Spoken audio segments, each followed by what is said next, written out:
Il-Kamra tal-Kummerċ qablet li ħaddiema barranin li mhumiex minn pajjiżi tal-Unjoni Ewropea u allura meqjusin minn pajjiżi terzi għandhom jitħallew jaħdmu f'pajjiżna biss f'setturi fejn hu meħtieġ.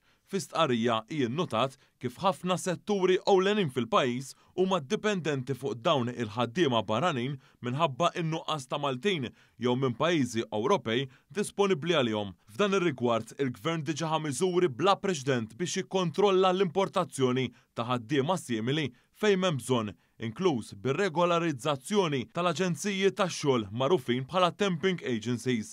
Fl-istess ħin il-Kamra tal-Kummerċ ikkundannat lil dawk in-negozji li abbużaw minn dawn il-ħaddiema bi prattiċi li mhux biss jiksru id-drittijiet tal-ħaddiema iżda wkoll joħolqu kompetizzjoni inġusta ma' negozji oħrajn li jimxu mal-liġi u l-istandards regolari. Iħeġġet lill-entitajiet governattivi bħal Jobs Plus, Identità u d-Dipartiment għal Relazzjonijiet Industrijali u tal-Impjieg id-Dajer biex jidentifikaw u jindirizzaw dawn l-abbużi.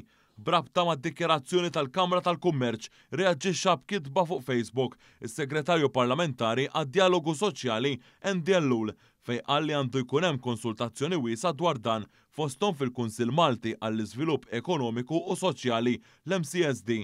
Ellul qal li se jistieden lill-Kamra tal-Kummerċ biex fil-laqgħa li jmiss tal-MCSD tiġi diskussa fost l-oħrajn il-kunċett ta' sħubija mandatorja tal-ħaddiema f'unions tal-għażla tagħhom kif propost ukoll fil-manifest elettorali tal-Gvern.